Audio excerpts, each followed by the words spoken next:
Welcome back to English from A to Z. Today we are taking a fascinating and often overlooked deep dive into the true operational rhythm of American English.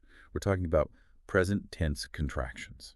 Yeah, it's a linguistic staple, isn't it? And if you're like most learners, or honestly, most native speakers too, you probably think of contractions simply as, words that have been shortened, like I'm for I am. Right, just shorter. But they are so much more than that. They're actually a complex system of phonetic shifts, these subtle sound changes, and grammatical boundaries that really dictate whether you sound natural or, well, like you're reading from a teleprompter. Absolutely. And that general notion that forms like I'm or there are just lazy speech or, only for texting or super informal situations, that's fundamentally misleading. Completely. Our sources, and we're drawing on specialized linguistic research here focused on real, fast, natural speech, they confirm that contractions are pretty much the default setting in spoken American English. So not optional for sounding natural. Not really, no. They are a natural, normal, and very common part of the language used in both speech and actually most kinds of writing, too, most of the time. If you really want to sound fluent, you kind of have to master these little monsters. Okay, so our mission today then is to go beyond just the apostrophe, beyond just knowing I am becomes I'm. Exactly. We're going to dissect the hidden phonetic rules, those schwa sounds, the linking consonants that pop up between words, the subtle vowel reductions, all the things that govern how these words truly sound when they smash together in fast speech. And critically, we're also going to reveal the three surprising cases where, despite this really strong tendency toward contraction, you absolutely cannot contract, like rules you just can't break. Those are key. This deep dive is really designed to give you that insider knowledge, the stuff that separates the person who learned English from a textbook from the person who actually uses it fluidly in the real world. So let's unpack this. Where should we start? Maybe the singular subject forms of to be. Sounds perfect. Let's start right there. Okay, we begin with the foundational one, first person singular. I am. Now, when we say this uncontracted, nice and slow, we give the A its full, kind of beautiful pronunciation, that sound. I am. Right. It feels deliberate, maybe even a bit formal, doesn't it? It does. That full unreduced vowel sound, that it's a strong signal that you are either speaking very formally or maybe you're putting some heavy emphasis on the am. I am going. But in everyday chatter, that's not really what happens, is it? The reduction process starts almost immediately. Instantly, yeah. The standard reduction, even before contraction, often sees the word M reducing its vowel sound way down, sometimes to a quick E sound, like a m. Okay. And what's fascinating here, and something I think often gets missed, is the linking sound that can happen.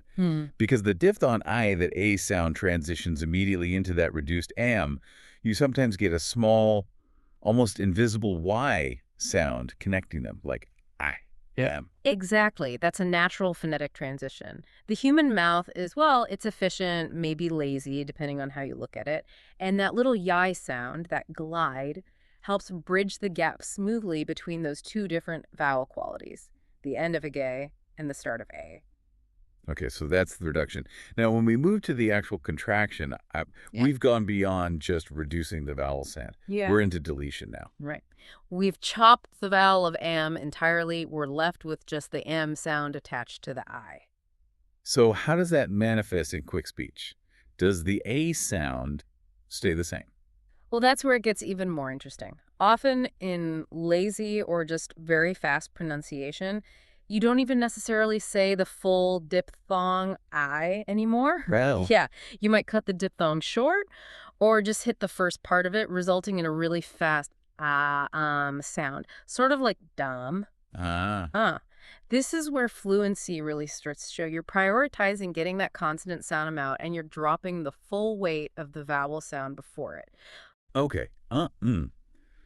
But our sources, they point to something even deeper, don't they? Like an ultimate reduction, where the phonetic shift is almost unrecognizable from the original I am. Yes, this is where we see the real power of the schwa, that neutral sound.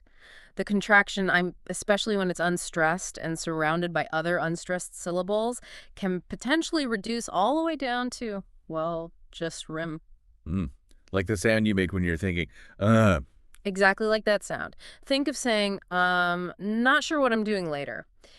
You might hear yourself say that first I'm almost identically to the thinking sound, not sure. wow. It happens specifically in high-speed speech. The original vowel sound is just completely swallowed by that central neutral schwa sound. So wait, I am can reduce all the way down to, um, that just highlights how much of a spectrum the pronunciation of a single contraction can cover. It depends on speed, stress, Yeah. the words around it. Absolutely. It proves you're not learning one single sound when you learn a contraction. You're learning a range of possible articulations. And knowing that deepest, most reduced sound, that RAM, that's maybe the marker that you've truly internalized the natural flow of American speech. I think that's a key takeaway, yeah. It shows you're comfortable with the most efficient forms the language uses. Okay, fascinating. Let's pivot then to the second person. You are. Uncontracted. The linking seems pretty straightforward here. The lip rounding from the vowel in you naturally leads to a small guao sound bridging the two words, right? You are. Yep, that's the basic rule of linking vowels when one ends in a rounded sound like S and the next starts with a vowel. You are. Simple enough. But here's where, as our source material kind of humorously points out, the grammar starts to get a bit annoying. When you contract it to the motor, suddenly you have two common pronunciations. Two main ones, yep, and they're quite different. The first one is the one I always found a little confusing as a learner. Pronouncing you're exactly like the possessive word you're jair or josquao. We've gone from the clear ooh vowel sound of you to this unexpected yo or your sound. Why does that happen? Well, that persistence is often heavily influenced by orthography, the spelling, because it looks identical to the possessive your, people sometimes pronounce it that way, mirroring the written word. There's a sort of inertia there. But does it sound natural? It sounds okay. But if you rely solely on pronouncing your as dose, you can sound a little stiff, maybe a bit too careful. The better, definitely more common and more natural sounding contraction is the second one, Which is? pronounced as jair, just year. Year. Okay, and this is where we need to bring in that concept of the R-colored vowel. Again, because this is crucial, not just here, but for basically all the plural contractions we're going to talk about later, too. Absolutely critical. Yeah. The R-colored vowel, sometimes called a rhotic vowel, is any vowel sound that basically has the quality of the R sound blended into it. It's not two separate sounds like vowel plus R. The vowel itself is colored by the R. Like in words like bird or her or sir. Exactly. It's not Bayard, it's Bia. The vowel is the R sound, essentially. So when we say Yura's jur, the O sound that was in the Joseph pronunciation gets reduced way down to that standard unstressed vowel sound. So it's the normal reduction for an or sound when it's in an unstressed syllable. Precisely. Think about the word doctor. We don't say doctor, we say doctor, jur. That or ending becomes because it's unstressed. The contraction in your ear is almost always unstressed in a sentence, so it follows the same pattern. It reduces to jar.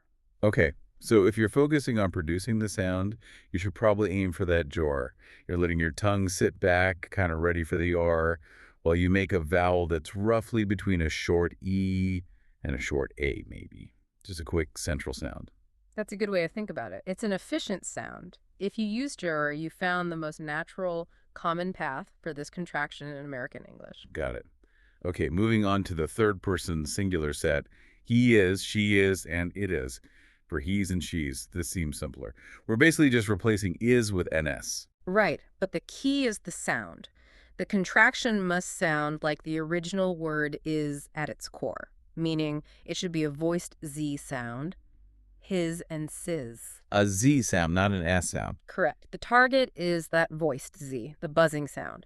Now, you mentioned this can sometimes confuse learners, and that's true. Occasionally, especially if the next word starts with a voiceless sound like T, P, K, or S, you might get some partial end-of-word devoicing. The Z might momentarily sound a bit like an S. But you should still aim for the Z sound. If you say, he's cool, the Z is usually clearly voiced because the following K sound in cool doesn't force devoicing in the same way. So rule of thumb, aim for the Z, his, ziz. Okay, makes sense. No, gives us two fantastic phonetic curveballs. Yeah. Let's start with the uncontracted form first. If we ignore the spelling and focus just on the sound in rapid speech, what happens to that T in it? It becomes that quintessential American English sound we talked about, the flap T, or maybe more accurately, the flap D sound. Right, the tap sound. Exactly. This happens when a T or a D sound is sandwiched between two vowel sounds and the second vowel is unstressed. So in it is, the T is between the two of it and the knee of is. So it flaps. It flex. Instead of a hard, explosive T sound, your tongue just taps the alveolar ridge, that spot right behind your upper teeth, very quickly. It sounds much more like a soft, quick D. So if you say something like, what is it? That internal T in the second it becomes a flap. What is it is? That flap D is so fundamental to sounding American. Okay. But then we contract it is to its. Now, we keep the T sound from it, obviously, but the Z sound we just established for is contractions, it suddenly changes, doesn't it? It becomes an actual S sound. Okay. It's. Yeah. Even though the Z is usually the rule for these is verb contractions. Yeah. Why does the voiced Z become a voiceless S just for its? Okay, this is the crucial detail we promised earlier, and it requires looking a bit deeper phonetically. When you pronounce is, you are absolutely correct. The sound is now an S. But, and this is the key, this isn't a standard T sound followed by a standard S sound. Like, it's not H plus S. No. In fact, no word in standard English phonetically combines a full, released, exploded T sound followed immediately by a distinct S sound like that. That would sound really clunky, wouldn't it? Like, it's very halting and unnatural. Precisely. It breaks the flow. So what we're actually hearing is a phenomenon sometimes called the TS illusion. The TS illusion, okay. Yeah, because the T sound and the S sound are articulated in the exact same spot in the mouth, that alveolar ridge. What happens is the tongue moves to make the T stop. It initiates that blockage. But instead of the typical puff of air, the explosion that releases a T, the tongue immediately transitions into the position and friction needed for the S sound. So the T doesn't fully release. Kind of. The T acts as the starting position, the blockage point, but the air then pushes through that slight opening needed for the S, creating a single specialized sound. It's almost like an affricate, like the sh or J sounds, but it's T and S blending instantly. It creates the illusion of T followed by S, but it's really one fused sound. Okay, so to produce this naturally, I shouldn't think of saying a hard T and then an S. I should lightly make the T shape, maybe tap it, and then immediately release the air for the S sound, letting it flow right out. That's a great way to approach it. That subtle blending, that pushing through is the key. It avoids the awkward pause of a fully released T. And that's the single biggest phonetic marker for this specific contraction. I should say so, yeah. If you try to say a distinct, separated T followed by S, you've missed the illusion, and you will sound stiff, maybe even foreign. The TS illusion is why it's flows so smoothly and quickly off the tongue in native speech. Okay, well, that's quite a bit just on the singulars. Let's move into the plural subjects now, starting with we are, which contracts to we're. This brings us back to that R-colored vowel, right? We need to blend a vowel, maybe a soft E sound, with the R. Exactly. We're aiming for that R-colored E or maybe an R-colored A sound, similar to what we discussed with J or. The emphasis here is really on the blend. You should definitely aim for a sound that is not a hard two-syllable W-B-E-R, but something much softer, compressed, like where, raw, or maybe where. It should feel like the vowel sort of compressed and wrapped around that R sound. Making it efficient and fast. That's the goal of contractions, yeah, efficiency. Okay. And now we arrive at probably the most famous or maybe infamous trio in English spelling and pronunciation. The homophone trap involving they are, Hmm. which it contracts to there. Yes. The big three. This immediately drags in there, meaning location or existence, and there, meaning possession. The bane of many English learners, and native speakers too, let's be honest. Absolutely. Spelling-wise, yes. But pronunciation-wise, if there is one single piece of pronunciation advice that provides an instant fluency boost, it is this. In natural, standard American speech, these three words, there, and there are pronounced Wait for it. exactly the same way, identical. No subtle difference at all. None, zero, zilch. They all typically use that R-colored E sound we've been talking about, that her, or maybe just the O sound, like the word air with a th at the beginning. Yeah. Air. There. That. Okay, so if you just master that one sound auto, you have mastered the pronunciation of all three words simultaneously. You've nailed it, yes. And understanding this identity, that they sound the same, is essential, not just for your own pronunciation, but for comprehension too. Because when you hear otter, the burden of signaling the meaning falls entirely on the context of the sentence. Right. That's why even native speakers constantly mess up the spelling. They hear that identical sound, R, and their brain has to quickly process the surrounding words to figure out if it means their house, or they're happy, or go there. Exactly. The sound gives no clue. So for you, the learner, this is genuinely a shortcut. Forget trying to hear tiny differences that don't exist. Focus on producing that one identical sound, R, and trust context to do the rest. That's actually really liberating advice. Okay, let's shift our focus now to the negative forms, because the rules seem to change quite a bit depending on the verb group we're looking at. They do. When we look at what we might call the R verb negative, so you are not, we are not, and they are not, we seem to have some wonderful flexibility. We do indeed. For these three forms, you are not, we are not, they are not, there are two equally valid and, frankly, equally common contraction options that natives use all the time. Option 1. Option 1 is contracting the pronoun and the verb are. You're not, we're not, they're not, using that jerry urgy sound followed by not. Okay, and option 2. Option 2 is contracting the verb are and the negation not. You aren't, we aren't, they aren't.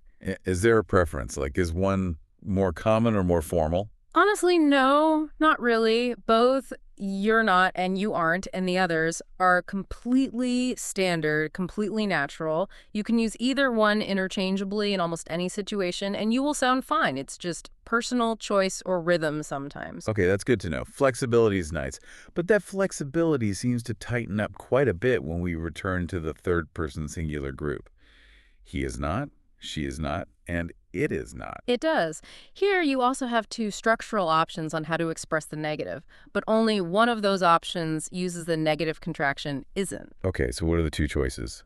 Choice 1 is, again, contracting the subject, and the verb is. He's not, she's not, it's not.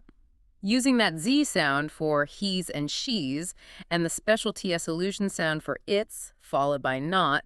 Right. Choice 2 is contracting the verb is and the negation not. He isn't, she isn't, it isn't. And you typically wouldn't combine both, right? Like, you wouldn't say he'sn't or something. No, absolutely not. That doesn't exist in standard English, so it's either he's not or are, he isn't. Same for she and it. Okay. Now, if we choose that second option, the isn't contraction, we need to circle back to some of those phonetic concepts we discussed earlier, don't we? We absolutely do. The contraction still requires that voiced Z sound in the root is, to Yeah. hear that buzz. Isn't. Right. And then you have the unt from Yeah. not. Now, what happens to that final T sound in is isn't? Is this another flap T situation? Mm-hmm. Because it's kind of at the end and often unstressed. It very often is, yes. Especially in faster speech. Yeah. Because that T's of not is in an unstressed final position within the contraction, it often reduces to that familiar American flap D sound. So isn't might sound more like eased or easened. Exactly. If you're aiming for really natural flowing speech, it's often pronounced closer to eisindend, or even just a super rapid easen, where the final T is barely a puff of air or a glottal stop or just a soft flap. The hard sound often vanishes or softens considerably. That repeated exposure to the flap D or the flap T Really drives home just how crucial that sound is to American pronunciation, doesn't it? It truly is the lifeblood of fast, connected speech in American English. It facilitates that smooth transition between words and sounds, gets rid of those hard stops. Okay, now let's wrap up this section with what feels like a big exception to all these patterns. The verb do and does.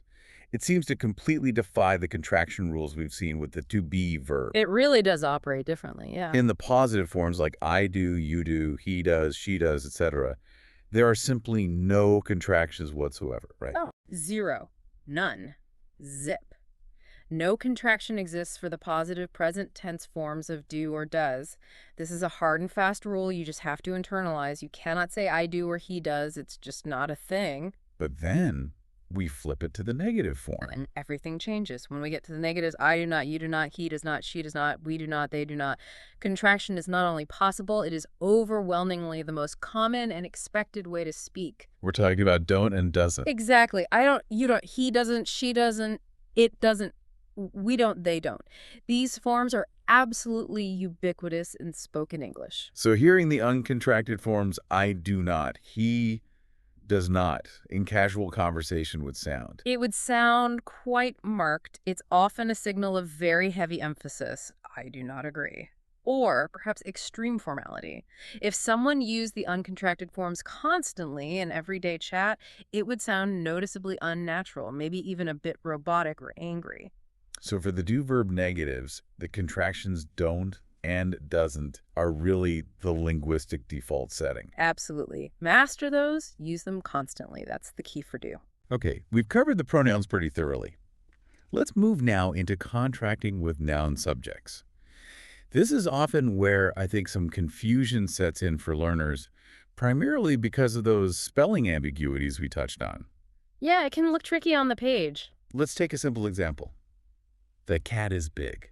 Okay. In the uncontracted form, spoken quickly, you might again hear that flat D sound on the T of cat, linking into the cat is big. Right, but when we contract it, We get the cat's big, a cat's big. and this immediately introduces that homograph problem, doesn't it? Because the cat's big looks exactly the same on paper as the possessive form, like in the cat's fur is black. It does. It's spelled identically. This is purely a test of context for the listener or reader. So how common is using that apostrophe as attached to a noun to mean is in speech? Should learners use it? Oh, it's super common, incredibly common in spoken English. And yes, learners should absolutely feel comfortable using it. It's entirely up to the surrounding words and the overall sentence structure to differentiate whether cats means cat is usually followed by an adjective like big or a noun phrase or a prepositional phrase, or if it means belonging to the cat, usually followed by another noun like fur. So the grammar usually makes it clear. Generally, yes. The meaning is almost always clear from the context. You should not hesitate to say things like, my friend's coming over, or the weather's nice today. That apostrophe on a noun, meaning is perfectly natural. Okay. What about noun plurals then? Example, the cats are big. Now we know the writing rule here is pretty strict, right? You generally do not write the cats are big. That apostrophe is usually reserved for pronouns like they or we. That's the standard writing convention, yes. It looks incorrect, or at least very informal, to attach it to a plural noun in writing. But how do natives say it? Does the spoken reality ignore the written rule? Often, yes. The spoken reality frequently defies neat written rules.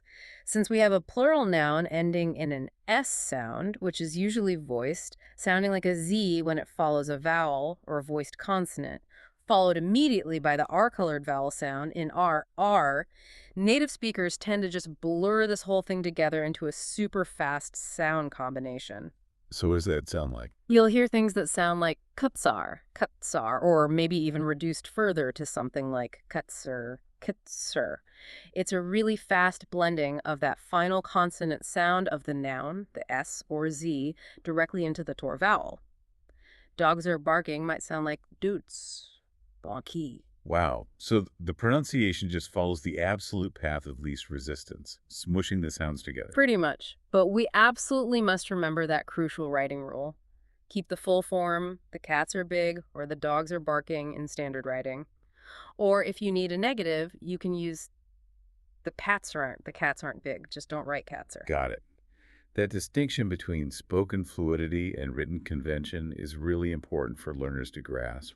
It really is. Don't always write what you hear, especially with these fast reductions. Okay, next up, let's tackle those common the words, starting with there. For there is, we contract that easily to dares. Phonetically, why does this one consistently maintain that voiced Z sound? We saw this becomes S.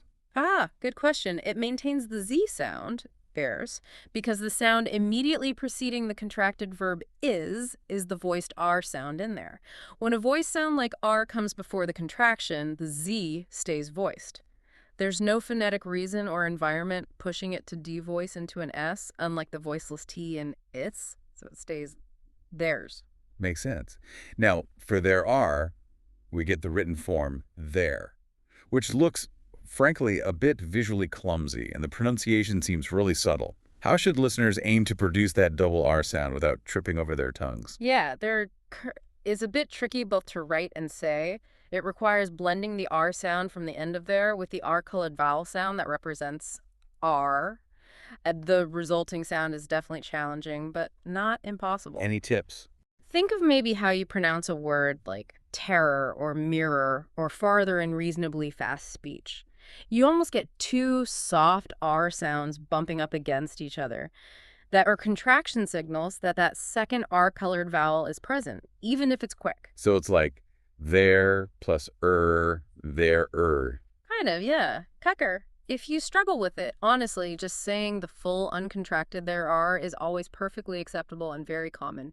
But mastering that subtle expression, there definitely signals real phonetic finesse. Okay, and the negatives for there follow the patterns we expect. They do. You have there's not or there isn't, and for the plural, there not or there aren't. Same choices as with pronouns. Right.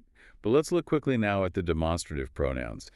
This, that, these, those, that is contracts very cleanly to that's I, wait, Pete's. Again, we get the S sound because of the preceding voiceless T. Correct, and those are contracts to those or less. Here, the Z from those is voiced, so the following SIR sound attaches smoothly.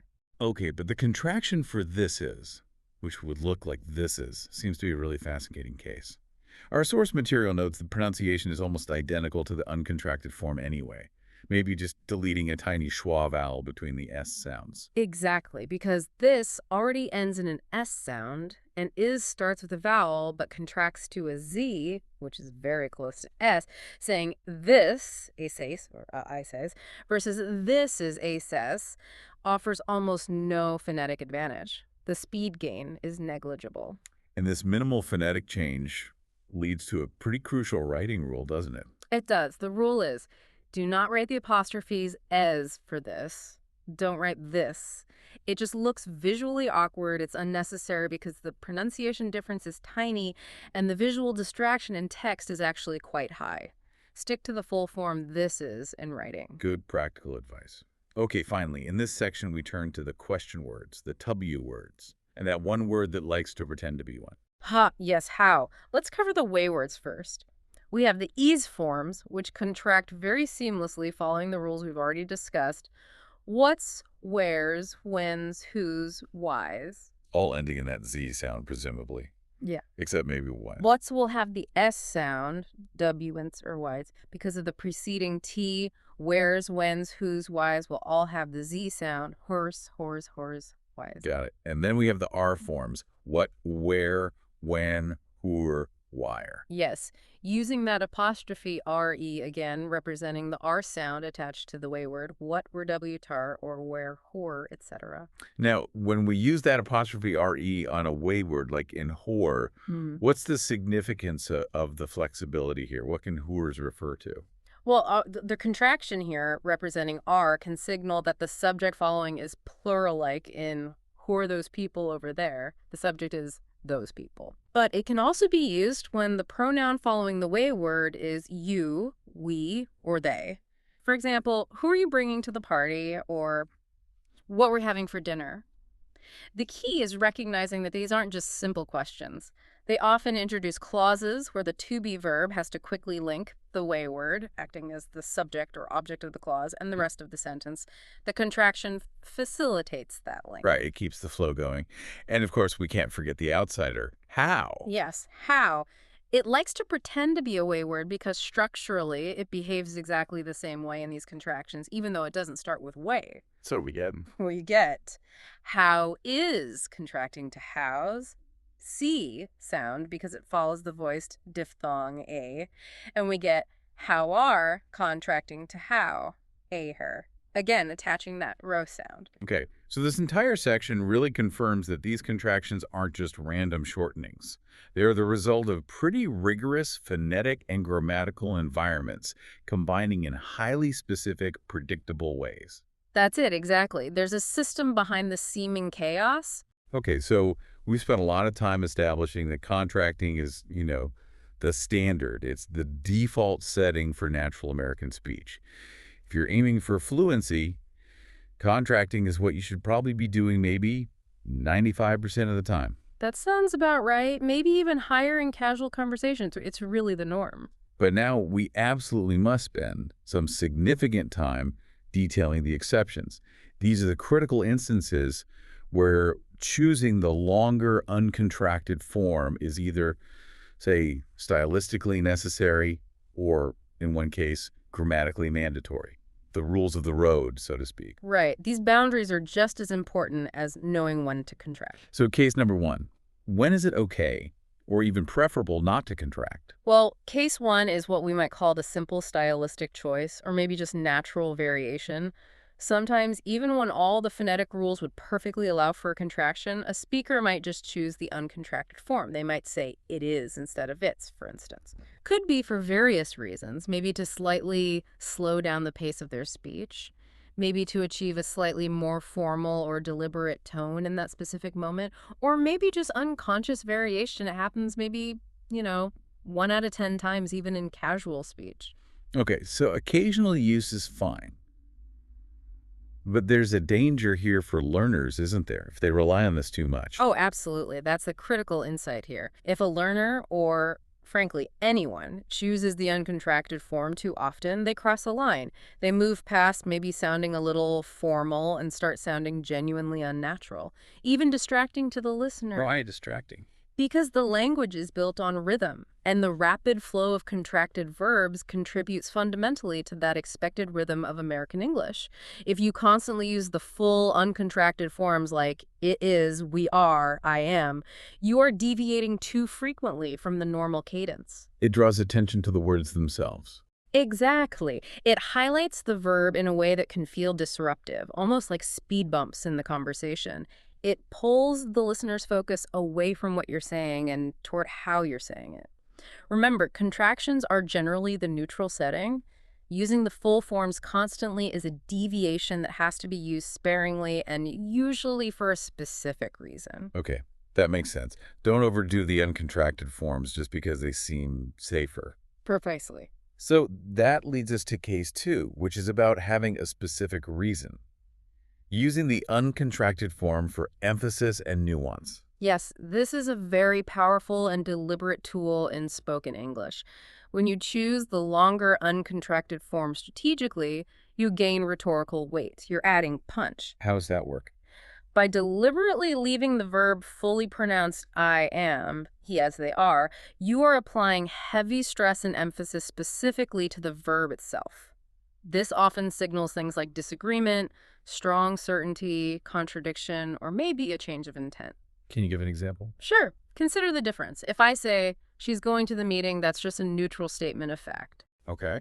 But if I say, she is going to the meeting, maybe in response to someone suggesting she isn't, that heavy stress on is completely changes the force. It becomes an affirmation, a contradiction, a statement of certainty. Ah, right. That slight shift in pronunciation, just not contracting and stressing the verb, completely changes the meaning or the feeling. It moves from simple reporting to signaling real conviction. Exactly. It's very often used to counter a listener's prior statement or assumption. If someone says, I thought you weren't ready yet, you might reply emphatically, I am ready now. The uncontracted form becomes the vehicle for carrying that heavy stress. Or like saying, he is the best candidate, absolutely. That emphasis on is really solidifies the claim. Precisely. The context often demands that full verb form to carry that necessary rhetorical weight. The little contracted form sometimes just doesn't have the phonetic substance to carry heavy stress effectively. And this also explains why writers often choose to use the uncontracted form in written dialogue or text, right? Mm. Since the speaker's tone of voice can't be heard on the page. Exactly. Writing out I am instead of I'm or it is instead of it's can be a way for the writer to signal to the reader that this word should be understood as emphasized, carrying that extra weight or conviction. Okay, so case 1, style variation, and case 2, emphasis rhetoric, are choices. They exist on a spectrum, and they're about how you want your speech to sound or what effect you want to create. Correct. They are largely stylistic or rhetorical choices. But case three is not a choice at all. It is a hard, structural, grammatical limit. This is the big one, the absolute ban, the single most important structural rule in this entire discussion, you said. I believe so, yes. Because the moment you break this rule, you immediately, unambiguously mark yourself as a non-native speaker. It just sounds fundamentally wrong. Okay, so what is the rule? The rule is rigid, and it's actually fairly simple to state, though it's often forgotten or missed by learners. You absolutely cannot contract the verb if there is nothing following the verb within its clause. Nothing after the verb. Nothing. The contracted verb form cannot stand alone at the very end of a clause or a sentence. It grammatically requires some kind of support after it. Okay, we need to dedicate some serious time to examples here because you're saying this rule is totally non-negotiable. Absolutely non-negotiable. Let's take a simple question-answer scenario. If someone asks you, "Are you running late for the meeting?" Okay. You cannot reply, "Yes, I'm." I'm. Feels weird just saying it. It sounds horrible to a native ear. Fundamentally wrong. The only correct positive short answer is, yes, I am. Why? Explain the grammar. Because in the short answer, I am, the verb am is the final element. There's nothing following it. The contraction I'm requires some kind of structural connection to whatever comes next. Yeah. A predicate adjective, I'm late. A predicate noun, I'm a doctor. I'm going. An adverb, I'm here. It cannot just hang there at the end. Okay. What if the question is she going to finish the project on time? The short answer must be yes, she is, or no, she isn't. You cannot reply, yes, she's. Again, the verb is the final element in that short answer clause. The contraction she is needs a grammatical element following it within its clause. It needs something to attach to, almost. That's a good way to think about it. It needs syntactic support. Okay, let's look at statements now, maybe where the verb appears at the end of a relatives clause or some other structure. For example, if you're describing someone's personality, you might say, that's just the kind of person I am. Perfect example. You cannot shorten that final I am to I'm. You cannot say that's just the kind of person I'm. Sounds terrible. It really does. That sentence must end with the full uncontracted verb form. That's just the kind of person I am because am is the last word in that clause. What about something like, tell me where the party is? Same rule applies. You cannot contract it to tell me where the party's. The verb is the final element of that dependent clause. It has to be the full form, tell me where the party is. So it seems like the language fundamentally insists on preserving the full sort of heavy sound and grammatical weight of the verb when it's in that terminal position at the end of its phrase or clause. That's a really insightful way to put it, yes. The contracted form, being phonetically reduced and lighter, seems to need something to lean on, something to transition into immediately afterward. Like it can't hold the closing position itself. Exactly. When it is the last piece of information in that structure, the full weight of the uncontracted verb is required. And this isn't just a suggestion. This is an ironclad boundary that is obeyed by every native speaker completely instinctively, regardless of how fast or informal their speech is otherwise. You will never hear a native speaker break this rule. Okay, this distinction is incredibly crucial then. Let's recap the three cases quickly. Case 1 and 2, not contracting because of style or emphasis. Those are choices. They're about how you sound, the effect you create. Right, stylistic or rhetorical choices on a spectrum. But case 3, not contracting when the verb is final. That is a hard grammatical boundary line. Mm-hmm. It's not about style. It's Yep. about correctness. It can simply never be crossed. Never ever. That's the one you absolutely have to get right 100% of the time. Hashtag outro, outro. Wow. This has been an incredibly detailed and I think really useful dive into something that most of us probably just take for granted. We've moved way beyond just this simple definition of a contraction today. Yeah, we really got into the weeds, didn't we? Uncovering those hidden phonetic shifts like that deep schwa reduction that can turn them into basically dim and that subtle but absolutely essential TS illusion that governs how we actually pronounce its. And we also clarified some really critical usage points. The huge importance of the flap D or flap T sound in both contracted and uncontracted forms in American English. The beautiful shortcut of knowing that there are truly identical homophones in sound. Mm-hmm. And the difference between the flexible negative options you have for our verbs, like you're not versus you aren't, compared to the tighter constraints for is verbs, like he's not versus he isn't. And of course, those nuanced rules around contracting with nouns versus pronouns. Ultimately, I think internalizing these rules, especially understanding the phonetic shifts and critically those 3 non-negotiable cannot contract rules, is your direct shortcut to understanding and producing real, natural-sounding American speech. It helps eliminate that slightly stiff, telltale textbook delivery. Absolutely. And this is where fluency truly resides, in mastering these small, high-frequency patterns that make up the core rhythm of the language. And that leads us to our final provocative thought for you, the listener, to maybe explore as you continue your linguistic journey. Yep. If contractions are, as we've said, almost universally viewed as linguistic shortcuts, designed to maximize speed and efficiency, like a force constantly driving toward minimalism in the language, then why? Why does English maintain such a rigid absolute boundary, that absolute ban, insisting that they cannot stand alone at the end of a clause?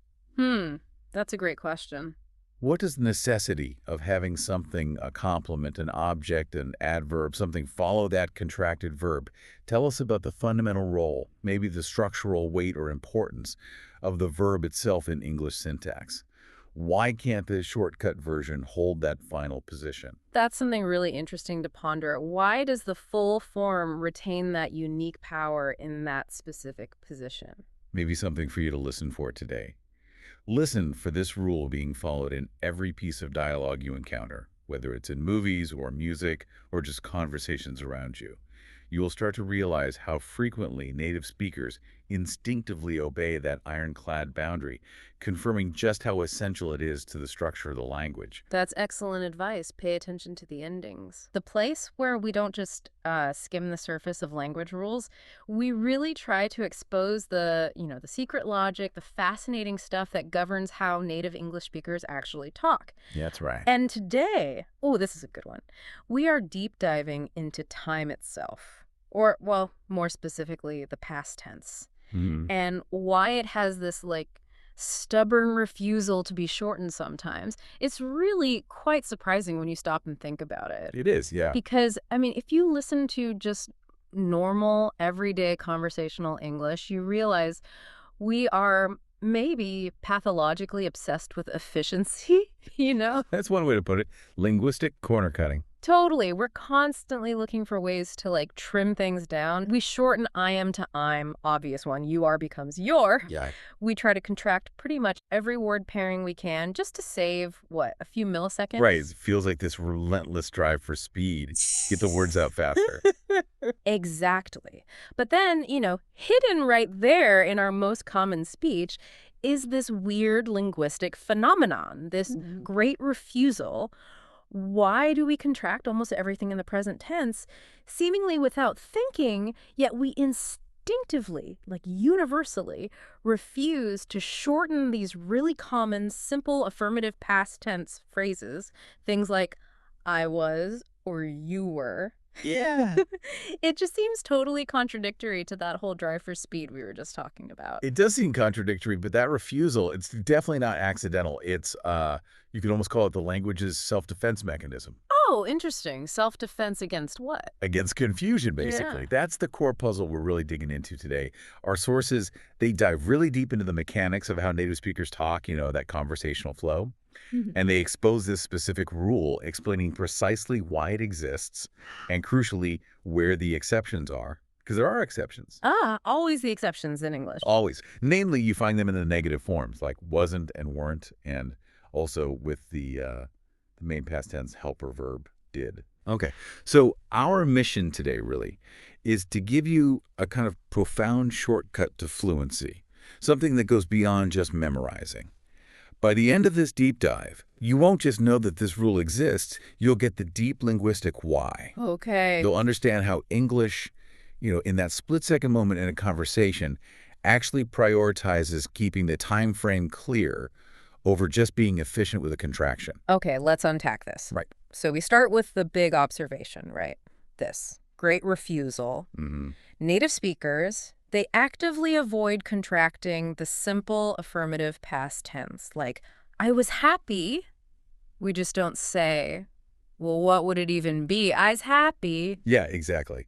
That just sounds wrong, Yeah. doesn't it? It really does. It's like nails on a chalkboard, linguistically speaking. And it's universal. It's Yeah. one of those unconscious rules we all follow.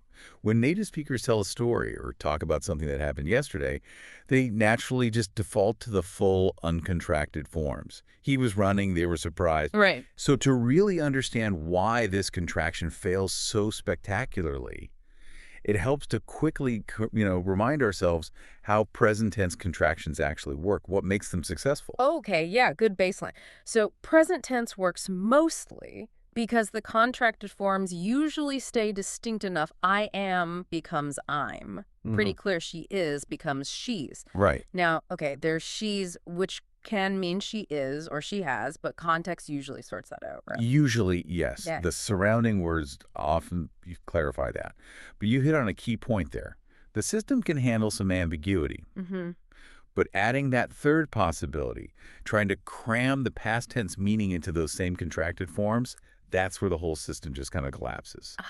That's where we run smack into what our sources call the ambiguity problem. Okay. If you try to make simple past contractions, the results are just confusing. Yeah. They often create identical copies of words that already exist with different meanings. And in doing that, they instantly sacrifice the most fundamental thing, clarity of the tense. When did this happen? Right. It's not just bad grammar. It's like you're making the listener work way too hard. Exactly. There's a high psychological cost, you could say, imposed on the listener. Yeah. They have to stop and figure it out. Okay, so let's walk through the examples. Starting with the singular first person, I was. If we try I's, Yeah. well, we already said, it just sounds awkward, culturally rejected, doesn't really happen. Right. That one's almost a non-starter, phonetically and culturally. But it's a minor issue compared to the chaos caused when you try it with the other pronouns. That's where you get these immediate direct collisions with forms that are already doing other jobs. Okay, collision time. Let's take you were. Right. If we try to squish that down, we get your, Your.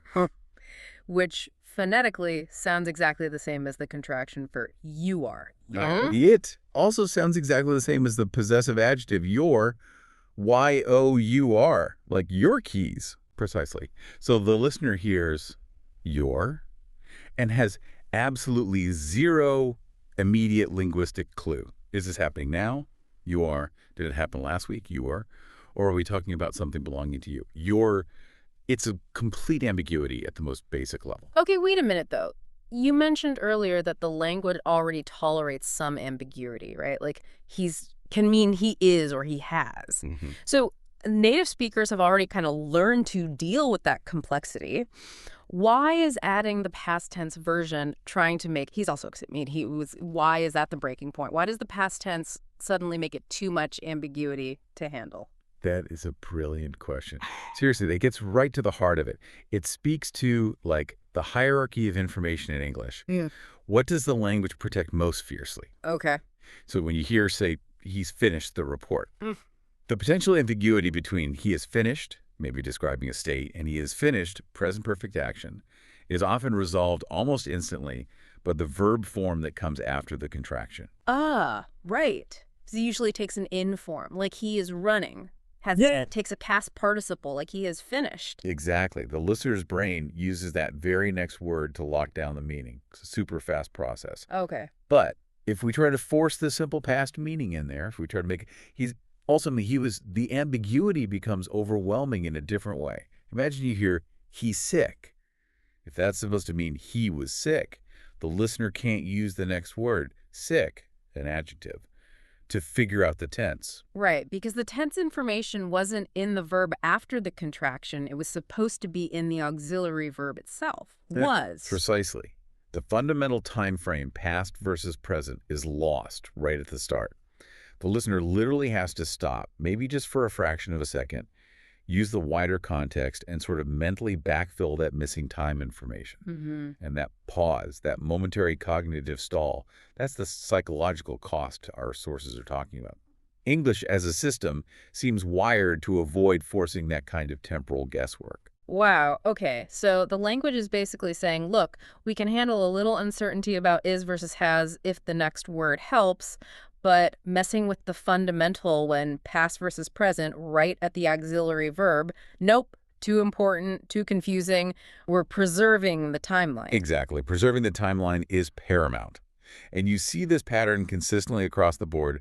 Try contracting we were. Okay, we were becomes were. W-E apostrophe R-E. Which is identical to. We are. W-E-A-R-E. Collision. Total collision. Now try they were. They were. Contracts to there. T-H-E-Y apostrophe R-E. Which matches. They are. T-H-E-Y-A-R-E. Another collision. And, it also sounds like the possessive there. T-H-E-I-R. Right. Another problematic homophone thrown into the mix. So you see, in every single one of these affirmative cases for was and were, the potential past tense contraction gets completely swallowed up by an existing present tense form or a possessive. It creates an unworkable clash every time. Okay.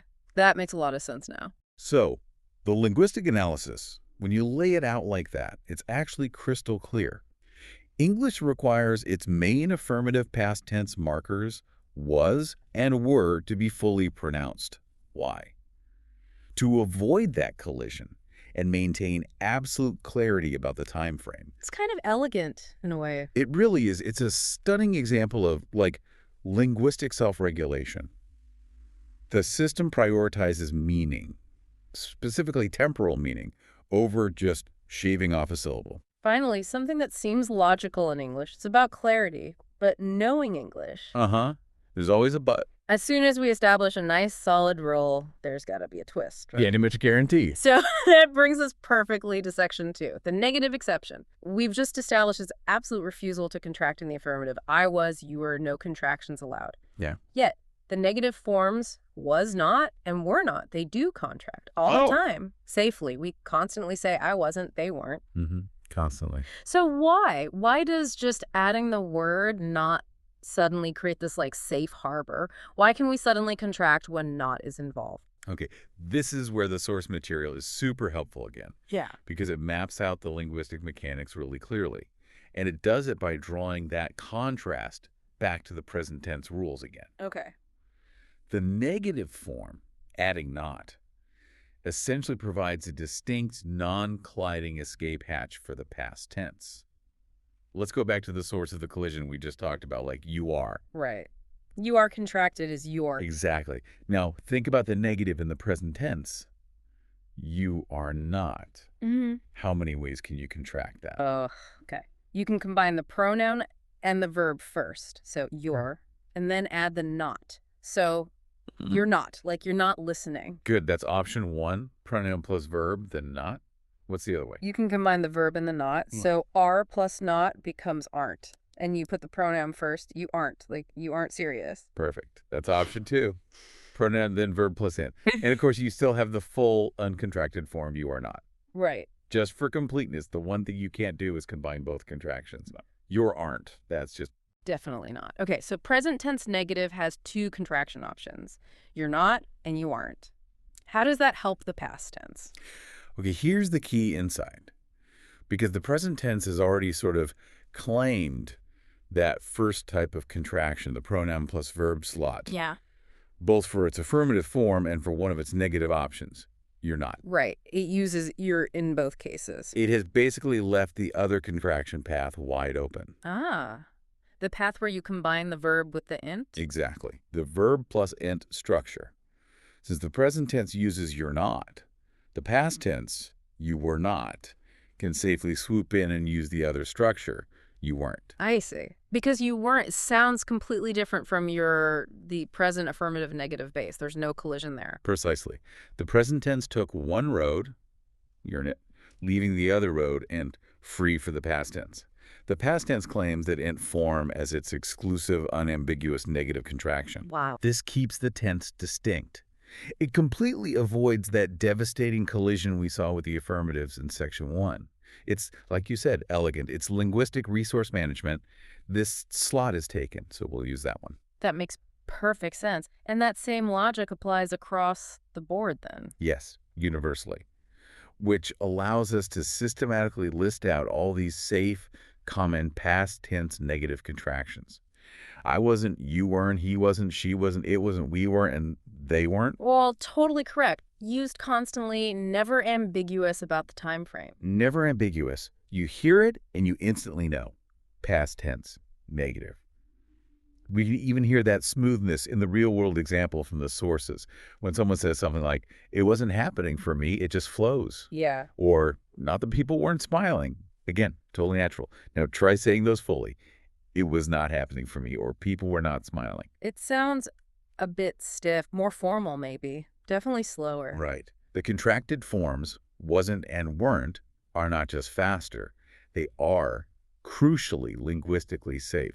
They don't crash into any of their meanings. And the examples with groups work just as well. Like they weren't planting, or that other quote, those that hate you or weren't going to like you anyway. In every single one, that int suffix acts like an immediate signal flag. It tells your brain. Past tense plus negation. All wrapped up neatly. No confusion about when this didn't happen. It creates its own sound signature, basically. That's a great way to put it. A distinct set of sounds and syllables that the ear instantly pegs as past negative, keeping it clearly separate from the present tense. So yeah, this is the exception that really proves the rule. Which rule? The underlying rule that contraction is okay only when the clarity of the tense is absolutely guaranteed.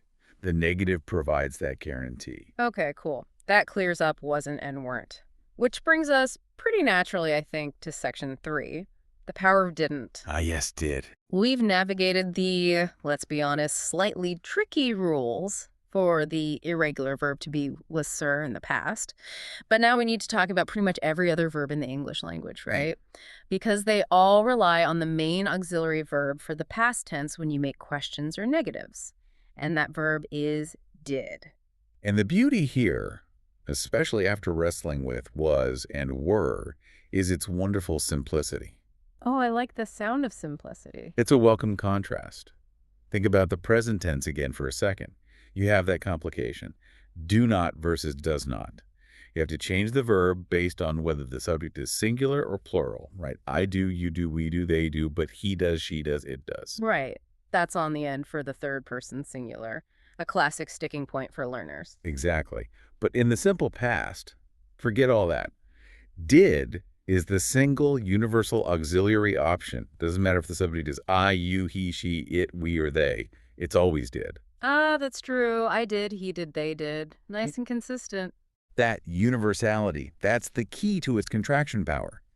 Since did is the only auxiliary choice for the simple past negative or questions, there is absolutely zero ambiguity about what tense you're using when you hear it. Okay. Therefore, did not universally, smoothly, and safely contracts to didn't. No ambiguity risk, no collision danger, just pure, safe linguistic efficiency. And we use didn't constantly. It must be one of the most common contractions overall. Oh, absolutely. The sources give great examples showing how broad its application is. That didn't work. Simple and direct. Or something more reflective. Discover what you didn't know would be useful. Yeah. Even that immediate, almost defensive conversational use, I didn't just sit there, Mm. didn't is the default standard way to express the past negative for almost every verb. So the rule is simple. Did not becomes didn't. Easy. But here's where it gets really interesting. I sense a deeper dive coming. Yes, because the source material doesn't just stop at the grammar. It pushes us further right into the physical mechanics of speaking. The phonetics of this specific contraction didn't. The nasal plosive. Exactly. We need to spend a bit of time on this because it's a special pronunciation detail that's really key to understanding that native speaker flow for didn't. It absolutely is. It's critical if you want to understand why native speech sounds the way it does. So in the word didn't, look at the sequence of sounds right in the middle. You have the ye sound that's a voiced alveolar stop. Your tongue tip hits the ridge behind your teeth. Right. D. Then immediately after it, you have the N sound, a voiced alveolar nasal. Your tongue is in basically the exact same place on that ridge. 3, 2. Yeah, feels identical. Exactly. The only difference is where the air comes out. For D, it builds up behind the tongue and then releases through the mouth. P, sti. That release is called plosion. For N, the air is blocked from the mouth and redirected out through your nose. Now, when a stop consonant like D or T comes right before a nasal sound like N or M made in the same place in the mouth, the body takes a shortcut. It gets efficient. So Instead of fully releasing the air for the D sound through the mouth, which requires the tongue to pull away completely for a moment, the tongue just stays put.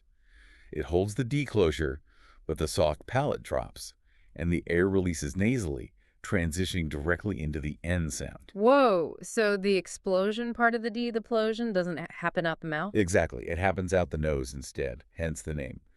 Nasal plosive. Nasal plosive, okay. The sound that results often sounds to listeners like the D sound is heavily reduced or even completely omitted. The mouth position for the D is still there, briefly, but the audible release, the sound that comes out, is primarily nasalized. If you listen really closely to a native speaker saying didn't quickly in conversation, Yeah. that distinction between the D and the N oft just blurs. It becomes one smooth nasalized transition sound in the middle. DN becomes almost like N, didn't, did. Yeah, I can hear that. To give the listener something to feel in their own mouth, think about other words where this happens. What about garden? Perfect example. Yeah. Garden. Ugh. Slow, careful speech. Garden. You hear the D, but in fast speech. Garden. Garden. The D kind of disappears into the end. That's the nasal plosive at work. Yeah. The D closure is made, but the release is nasal. Yeah. How about button? B-U-T-T-O-N. Oh, yeah. Bunnen. Bun. Definitely not but T-O-N. The T gets swallowed. Same thing. The T is an alveolar stop, just like D, but voiceless. The N is an alveolar nasal, so the T release goes nasal. TN becomes NN, bun or mountain. Mount. Yeah, that middle T often just vanishes into a sort of nasal cat. Mount, exactly. Same principle. The nasal plosive is actually everywhere in English when a stop consonant meets a nasal made in the same spot. Right. So bringing it back to didn't. This phonetic shortcut, this nasal plosive, dramatically speeds up the delivery of the word. It's not just about saving a letter on the page by writing NT instead of NOT. It's physically removing the friction, the little pause, needed for a full oral plosion D sound right in the middle of the word. It lets the conversation just glide forward more smoothly. Precisely. It makes the contraction not just grammatically safe, but phonetically super efficient too. It really shows how these contractions aren't just, lazy speech. They are highly optimized speech patterns. Optimized speech. I like that. Okay, and just to wrap up this section, you mentioned these rules apply broadly. Yes, absolutely. The core logic, no contraction for affirmative words to avoid ambiguity, but negative contractions weren't, didn't, are fine. This applies whether the subject is a pronoun, he, she, they, a noun, the dog, my friends, the word, that, this, or a we word, what, where. So you'd say the cat wasn't sleeping, not the cat sleeping, if you meant the past. Exactly. Or you'd ask what wasn't working, not what's working, if you meant the past. The fundamental law protect the tense from ambiguity holds strong. Okay. We've mapped out the main territory now. We've got the great refusal for affirmatives, the negative loophole, wasn't, weren't, didn't, and even the phonetic turbo boost on didn't. There But was another but. to really nail this, we have to tackle the tricky bits, the edge cases, the places where the rules seem to maybe bend or contradict themselves. The fun part. This brings us to section 4, testing the limits. And we're focusing particularly on that crucial, often confusing rule about ending a sentence or a short phrase with a contraction. Right. These edge cases are often what trip learners up because they seem to defy the patterns we've just established. So using the kind of test structure from the sources is a great way to explore these nuances and hopefully trigger some of those aha moments for you listening. Okay, test number 1. Let's quickly reinforce the main argument we started with. Imagine I was looking for my car yesterday. Which of these would be acceptable native ways to talk about it in the simple past? Option A, I is looking everywhere. Option B, asking my friend what's happening, meaning what was happening. Option C, telling someone we're outside waiting, meaning we were outside. Okay, thinking back to section 1, the answer has to be None of them. still none of them. Right. They are all blocked by that fundamental ambiguity problem. Eyes is out. What will always mean what is or what has in standard conversation, never what was, and were always means we are. So reaffirming. Affirmative simple past contractions involving was or were just don't happen. Blocked. Blocked. Yeah. Universally. Got it. Okay, now for the famous or infamous trick question, there's a general rule in English, right, that you typically can't end a short conversational answer or phrase only with an affirmative contraction. That's correct. Like if someone asks, is she ready? You can't just answer, yes, she's... That sounds incomplete, maybe even a bit rude, right? You need to say, yes, she is. Yeah. Or add something after the contraction, yes, she's ready. Or yes, she's coming. Okay. So given that rule, no ending on just an affirmative contraction like she's or I'm or you're why then. Why is it perfectly acceptable, totally normal to answer a question with no you didn't or no she wasn't or no they weren't? Mm-hmm. In those cases, the contraction didn't, wasn't, weren't is the very last word. It seems like it's breaking the rule we just mentioned. Ah, yes. This is genuinely one of the trickiest points for learners, and honestly, most native speakers couldn't explain why it works, they just know it does. It requires us to dive deep into the grammatical function of that little cap suffix. Okay, break it down for us. Let's start with the failure again. Why does yes, I'm fail as a complete answer? Okay, it fails because of a specific rule governing how we use auxiliary verbs, like am, is, are, was, were, did, have, will, in short answers. When you form a short answer using only the subject and the auxiliary verb, like yes, I am, no, he isn't, yes, we did, that auxiliary verb cannot be contracted in the affirmative if it's the very final element of the clause. It needs something after it. Yes. The affirmative contraction, like I'm or she's, only works grammatically if it's immediately followed by some other constituent element. Another verb, I'm going, an adjective, she's ready, a noun phrase, he's a doctor. It needs some grammatical material right after it. Standing alone, it's considered incomplete. Okay. The affirmative I'm is too lean, too grammatically naked at the end. Exactly. Too lean, too naked. It violates the required structure for standalone short answer auxiliary. Now, pivot to the successful negative contraction. No, I wasn't. Why does this succeed? Because it's negative. Well, yes, but why does the negative allow it? The absolute key is that the word not is still grammatically present, even though it's contracted down to n. That int isn't just a squished sound. Linguistically, it functions as a particle. It carries the negative meaning, obviously, but just as importantly for this rule, it functions as the required constituent element following the verb. Whoa. Wait, so the end itself counts as the material that needs to come after the verb? Precisely. Contracting not down to ent is not the same, grammatically, as completely removing the word not. That negative particle remains present, attached to the verb was plus ent. And that particle satisfies the underlying grammatical requirement that something must follow the verb for the contraction to be valid at the end of a short answer clause. So, the negation, the sort of grammatical ghost of the word not that's represented by the ent, that is what provides the necessary grammatical stuff to make the phrase complete at the end. That is the absolute crux of it. That's the ultimate takeaway here. When you say, no, I wasn't, you are effectively saying, no, I was pause for emphasis not. And even though not is reduced to end, its grammatical presence is enough to anchor the verb to prevent that final verb from being left grammatically naked or exposed at the end. That is remarkably subtle, but critical. It is. And this negative loophole applies to all those auxiliary negative contractions. Yeah. It's why no, I didn't, no, she hasn't, no, they weren't, no, he won't, are all perfectly fine endings to a short answer. While their affirmative counterparts, yes, I'm, yes, she's, yes, there, yes, he'll, are generally rejected when standing alone. Exactly. It demonstrates that even in our fastest, most casual conversational replies, that underlying grammatical skeleton of the language is still there, holding firm. We just need to recognize the grammatical role that the ented particle plays, even when it's just a tiny suffix. Wow. That is the kind of deep insight that really changes how you hear the language. Okay. So let's try and bring this all together. Let's consolidate the whole journey we've been on in this deep dive. Right. We started by exploring that big puzzle. Why are simple past affirmatives, I was, you were, he was, etc., basically immune to contraction in everyday speech? Right. And the answer was clarity. To preserve the clarity of the tense, to avoid that catastrophic collision with existing present tense forms, I'm, you're, he's, we're, there, or possessives, you're there, it's about reducing the cognitive load, the psychological processing cost for the listener.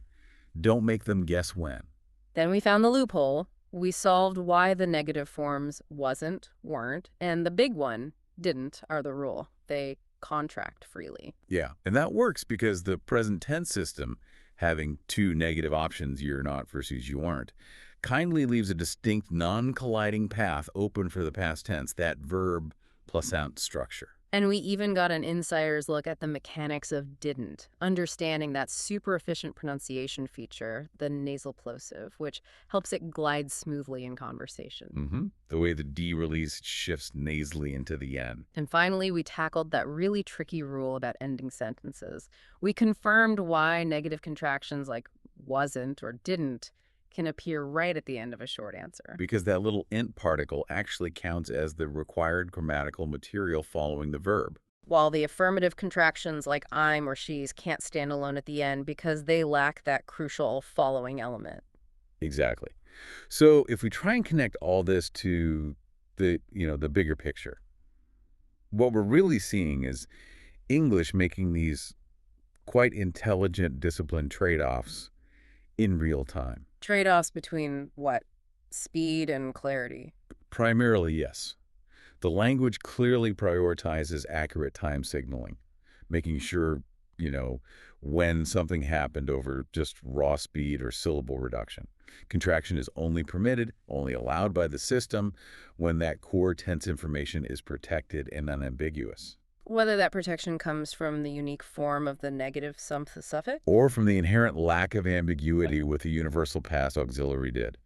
These subtle patterns, understanding why they exist, that's really the difference between just knowing the textbook grammar and truly understanding the natural flow of native speech. So what does this all mean for you, listening right now? Yeah. It means you now have this incredibly deep, sort of technical understanding of a set of rules that, frankly, most native speakers follow entirely by instinct, without ever thinking about why.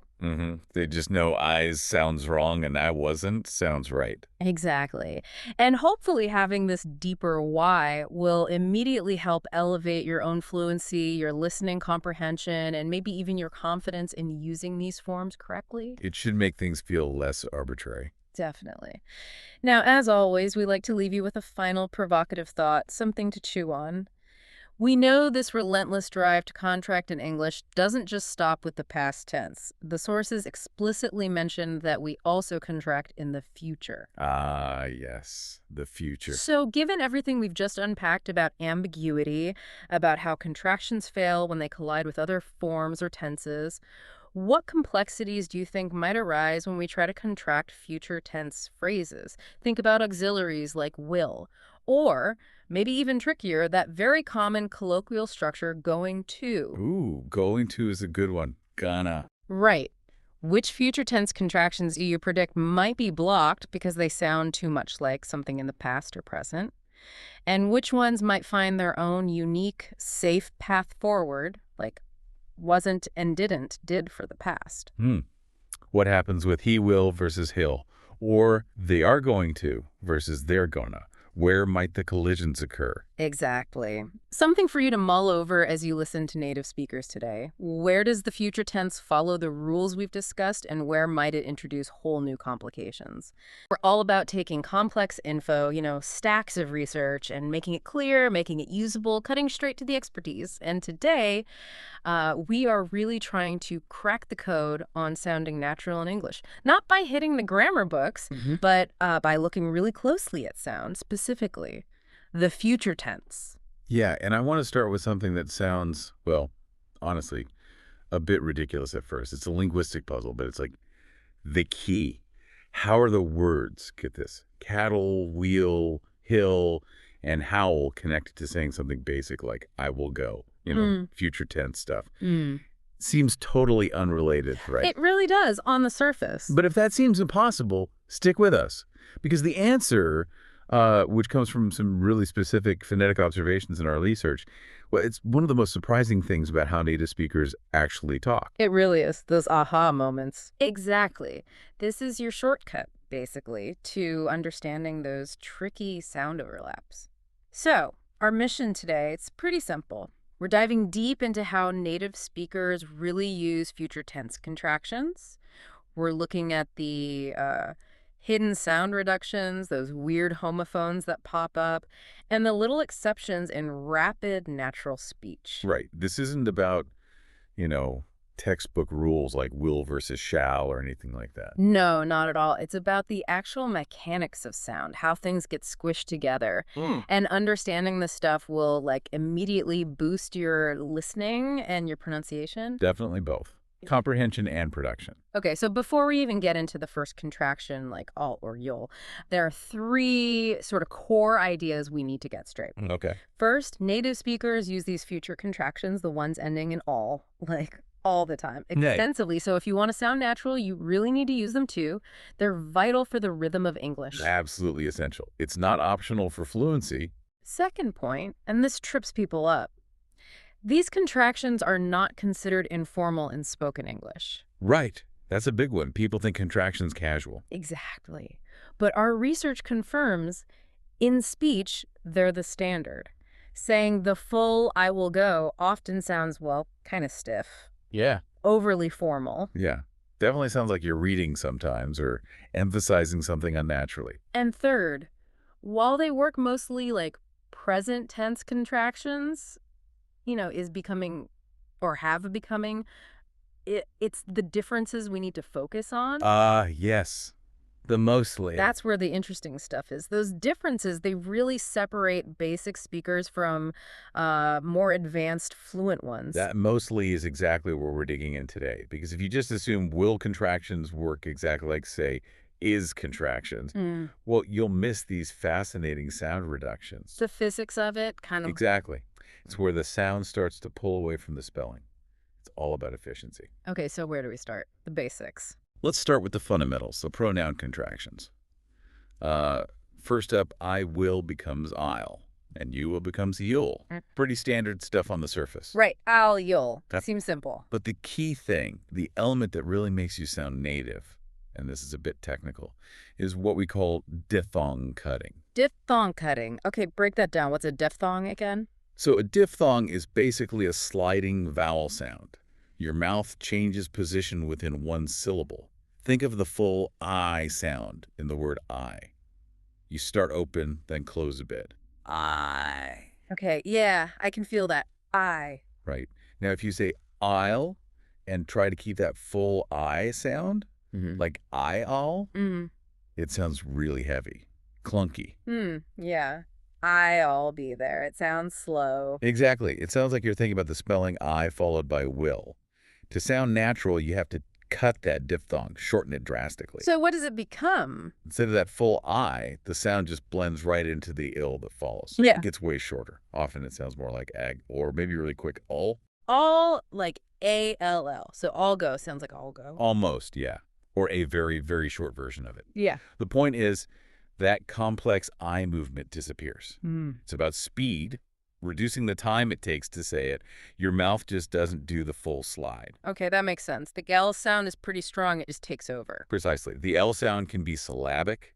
It acts like the core of a syllable itself. Yeah. And it tends to dominate the vowel right before it, especially when you're talking fast. Ah, interesting. And we see the exact same thing with they will, becoming the L. You don't want that heavy Dale sound. You snap it. Blend the A sound quickly into the L. One quick syllable. Got it. Cut the slide, blend into the L. You got it. Now let's move to the third person set. This is where we hit our first big connection from the intro. We've got he will becoming he'll, she will becoming she'll, and it will becoming it'll. Okay, and you mentioned hill. This is where that comes in. This is exactly it. The specific thing linguists point out is that he will he'll very often gets reduced so much it sounds identical to the word hill. H-I-L-L. Wow, okay, how does that happen? Just dropping the H. Pretty much. In fast speech or just casual connected speech, the H sound at the beginning of words like he, him, her, it often disappears. It's called H dropping. Right. So if you drop the H from hill, you're left with eel. And that initial E sound often shortens to a short I sound, like in hill. So I-ill. Phonetically, it becomes indistinguishable from hill. So if someone says, he'll be late, I might actually hear he'll be late. You absolutely might. That's exactly the kind of reduction that happens constantly. But wait, isn't that super confusing? How do you know they're not talking about, like, an actual hill? He'll run the race. That's the thing. Context does all the work. Your brain knows instantly that a geographical hill can't run late or be here tomorrow in that sense. The grammar tells you it must be the contracted he will. The speed helps too. But it's mostly your brain processing the meaning based on what's possible in the sentence. So listening practice is key because you're training your brain to recognize the sound's job in the sentence, not just the full word it represents. Exactly. You learn to map the sound hill onto the grammatical function of he will. Okay, that's fascinating. What about it'll? You mentioned something specific there too. Yes, it'll. This one brings in another crucial sound feature, especially in American English. The flapped D, or sometimes called the alveolar tap. The flap D, right. I remember that mention. Why is recognizing that sound so important? Oh, it's fundamental if you want to get that native-like flow. It's not random. There are rules for when it happens. Right. When you contract it will to it'll, that tez sound. It often changes. It's not a sharp tez sound anymore. Your tongue quickly taps the ridge behind your teeth, the alveolar ridge, making it sound more like a soft D. So it sounds like it'll or it'll. Okay, I can hear that. Right. What's the rule? When does Jing become that flapped sound? The main rule is when the tez sound falls between two vowel sounds. And usually the vowel before the T is stressed and the one after is unstressed. In it'll, the T is between the short I sound and the vowel-like sound that starts the color contraction.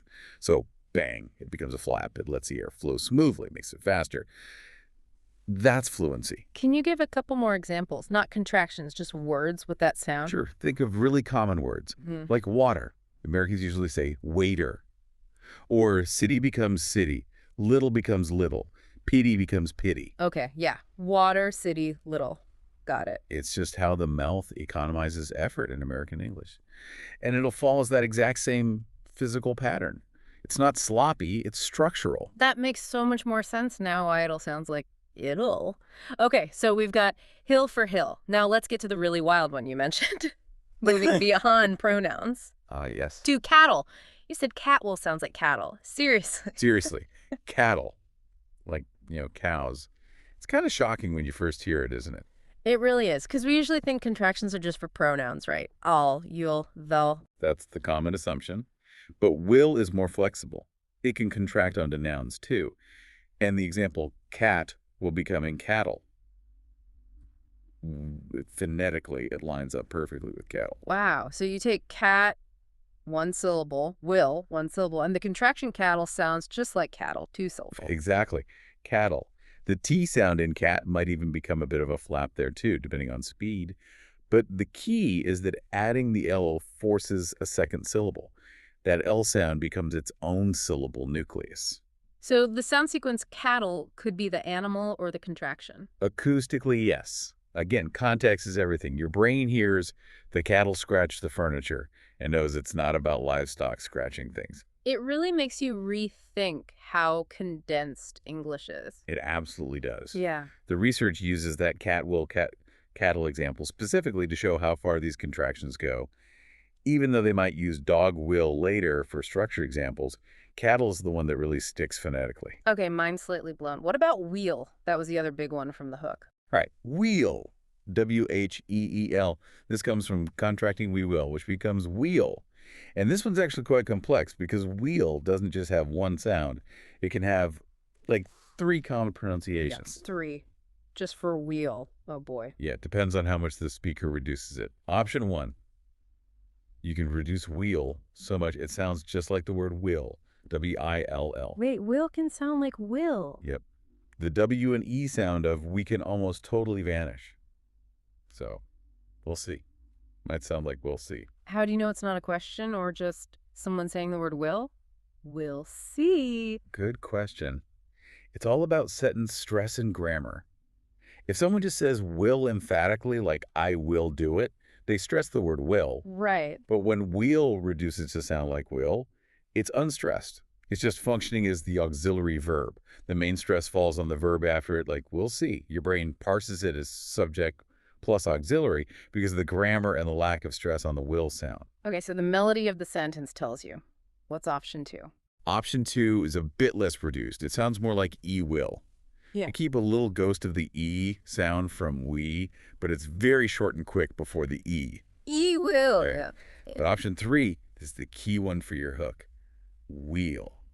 The research points out that if you keep the long E vowel sound from we, if you don't shorten it, then the contraction wheel sounds exactly the same as the word wheel. Ah, so the wheel turns and will turn. Phonetically identical. In rapid speech, yes. Absolutely identical. Wheel. Wheel. So now we have hill sounding like hill, cattle sounding like cattle, and wheel sounding like wheel. That's the trifecta. It really shows how dense spoken English gets and why you have to practice listening for these reduced sounds, not just the full written words. It's like a different language almost. You stop translating the letters and start hearing the sounds in their jobs. Precisely. You're decoding the acoustic reality. Okay, that covers the positive contractions and their weirdnesses. What about negatives? Is it simpler? Mostly, yes. The main negative contraction is super common and straightforward. Yeah. Will not just becomes won't. Won't. W-O-N-T. Right. That's Huh. the standard. That's the default, yeah. Use it pretty much always for natural speech. But the research mentioned something else, didn't it? Like older forms. I'll not go. Ah, yes. Those structures where you contract the pronoun and will, I'll, he'll, but then you leave, not separate. I'll not, he'll not, they'll not. Do people actually say that? Very, very rarely Yeah. in modern conversation. You might see it in older books or maybe super formal legal documents. But in speech, It sounds weird. and the research explicitly says this, kind of old and really formal. Okay. So the advice for you, the learner, aiming for natural speech, is basically ignore that form. Just don't use it. So basically, if it's negative, just use won't. I won't, he won't, she won't, it won't, we won't, they won't. Exactly. Keep it simple. Stick with one. Yeah, It's good. one less thing to worry about, and it's the most natural choice 99.9% of the time. Good. Simple is good. Yeah, Now, there good. is also a rule about when you can't contract, right? Something about nothing coming after the verb. Yes, that's a crucial structural rule. It applies to all contractions, not just future tense, but it's really important. Okay, what's the rule again? The rule is, if there's nothing grammatically following the verb phrase, you generally cannot contract the subject and the auxiliary verb. Okay. Like in short answers. Yeah, exactly. Perfect example. Someone asks, are you tired? You can say I am, or emphatically, I am, but you can't say I'm. Right, because there's nothing after am. You have to say I am, or the negative, I am not. You can't say I'm not if not is the very last word. Correct. You'd have to use the contracted negative I'm not, only if something followed, or use the full I am not, or use the negative contraction aren't, no I aren't, which is non-standard, or use no I'm not. Let's stick to standard. How about is he ready? You'd say he is or he is not. You wouldn't just say he's unless something follows. Okay, so how does that apply to will? If someone asks, will he go? You can answer he will, or for the negative, you must say he will not, or more naturally, the contracted negative, he won't. Ah, so you can't say he'll not as a short answer. Exactly, because not would be the last word, and you can't leave that all hanging there with nothing after it.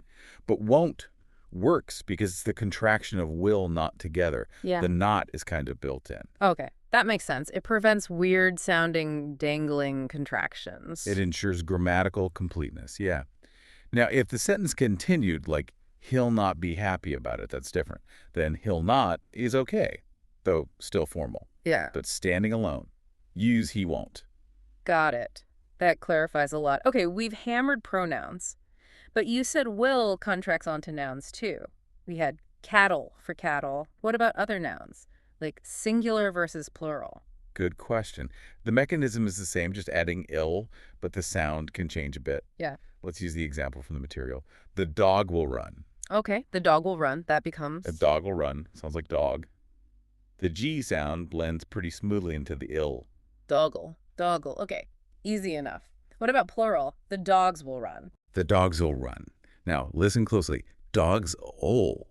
You have that Z sound from the plurals right before the ol. Dogs ol. Dogs will... Yeah, that's tricky. You've got to get the Z and the ol together. Exactly. It's a slightly more complex cluster of sounds that Z transition takes a bit more tongue agility than the G'll in the singular doggle. Sometimes a tiny little vowel sound, a schwa, might sneak in just to make it possible. Yeah. Dogs ol. Dogs ol. Okay, I can see how that's harder to say fast. It is. But the good news, the negative is exactly the same for both. Oh. Yep. The dog won't run. The dogs won't run. Well, it doesn't care if the noun is singular or plural. That's a relief. One less thing to track. Definitely. Okay, nouns covered. Huh? Now, let's move to those other categories. The TH words. This is where things get really interesting with sound changes, right? Like those homophones again. Absolutely. These are words like that, this, these, those, and even there when followed by will. The contractions create some really distinct sounds. Let's go through them. The research gave specific pronunciations. First, that will. That becomes that'll. That'll. Pretty straightforward. Common one. Okay. That'll. Now, this will, this is one of the homophones, right? Yep, this will contracts to this'll, and the source says it sounds exactly like the word thistle. Thistle, like the prickly plant. The very same, thistle. So you might hear this'll be fun instead of this'll be fun. Wow. Thistle. Okay. And then these will. Also a homophone. Also a homophone. Diesel contracts to diesel, and the sound alike given is diesel. Diesel, like the fuel. Exactly, diesel. So you've got a plant, thistle, from thistle, and a fuel, diesel, from diesel. That's amazing. The only difference is the vowel. Short I in thistle, long E in diesel. Precisely. Mm-hmm. But both involve that tricky move from the to S or Z, then immediately to L. These, thistle. It was quite a workout for the mouth. No kidding. Okay, what about those will? That one's cleaner. Yeah. Those all. Similar to that'll. Those, okay. And the last one was weird. There will. Yes, there will. This one is unusual. The contraction is given as their lel. They're the well. Like THEY apostrophe RE apostrophe LL. That's the structure, yeah. But the pronunciation guide clarifies it sounds like they're all. They're all. Why all? It seems to be about merging multiple reductions. You have they're reducing to there, and then will reducing to all. Putting the R sound from the right next to the all sound from all often makes that final vowel sound open up a bit closer to an all sound. It's super compressed. It's maximum efficiency right there. Okay, and that complexity brings us neatly to the final category, the WH words, and the last piece of our opening puzzle, howl. Right. Howl. Like a wolf. How does that connect? It's through how-will. When you contract how-will to howl, the sound blends so smoothly Yeah. that it becomes identical to howl. How. Exactly. The W sound involves rounding your lips and moving directly from that rounded shape into the all. Just merges everything. The vowel gets swallowed up. Ow. It's incredibly efficient. 3 words become 1 syllable. How? Wow. Okay, let's do the rest of the WH words. They have some interesting sounds too. What will? What will contracts to what'll, Hmm. and the pronunciation hint here is crucial. It sounds like waddle, Waddle. Like a duck. like a duck. Waddle. Wait, is that the flap D again? Bingo. You got it. Just like in idle, the T in waddle is between vowel sounds, unstressed context. So it flaps. Waddle becomes waddle. Waddle. So if you can say waddle, you can say waddle. Nice. Consistent rules. Exactly. Learn the flap D once, use it everywhere. Okay. Next, who will? Who will contracts to who? Who. The research mentioned maybe a couple of slight variations, but basically it's just who. The oo sound is pretty strong, so it doesn't reduce quite as dramatically as some others. Who. Got it. And the last few, where, when, why. They follow a clear pattern. Where will is whirl. When will is wennel. And why will is while. Where'll, when'll, while. Yep. You keep the main WH sound and just tack on that quick ooh, wennel, while. It keeps the rhythm of the question flowing. Okay. So we've gone from pronouns to nouns to TH words to WH words. We've covered hill, cattle, wheel, and howl. Let's pull back. What's the big takeaway for someone listening trying to, sound more fluent? Well, I think it comes back to that initial puzzle. Yeah. The connection between those random words and the future tense shows just how much spoken English relies on really significant sound changes, phonetic reduction. It's not just grammar, it's physics. Exactly. It's cutting diphthongs. It's using sounds consistently like the flap D. It's blending sounds together until they become something new. And that's what creates those overlaps, right? The homophones. Cattle, wheel, thistle, diesel, howl, waddle. Precisely. And when you as a learner start recognizing waddle is what will or thistle is this will, you're not translating anymore. You're hearing the language directly. You're decoding the sound system, not just the dictionary definition. You're locking into how natives actually produce and process speech. It's a huge shortcut to sounding natural and understanding rapid conversation. You've basically seen the secret patterns. It feels like a whole new layer of the language has just been revealed. It really is. And thinking about layers, the material we looked at hints at where this goes next. It mentions perfect tenses. Ah, okay. Yeah. Like future perfect, I will have done something. Exactly. And that brings up a really interesting final thought for you to consider. Okay. If mastering these basic future contractions, al, he'll, what'll, is so vital for fluency, what happens when you apply these same reduction principles to much more complex structures? Yeah. Like the future perfect. I will have gone. How would that even contract? I'll have gone. That's exactly the kind of structure you see. All have gone. You're potentially contracting will to pill have doof. Wow. That's tense. It is. So the question is, does the complexity just keep increasing? Do we need totally new rules for these multi-part auxiliaries? Or do the same core principles we talked about today, cutting sounds, blending consonants, flapping, just apply again seamlessly, even to something as complex as alv or what alv? Can you really squish 3 or 4 words into one sound? That's the question. How far does this reduction go? Understanding that next level of compression, that's really the next frontier if you're chasing ultimate phonetic mastery in English. Something to think about. Thanks so much for diving deep with us today on English from A to Z. We'll be back soon with more linguistic insights.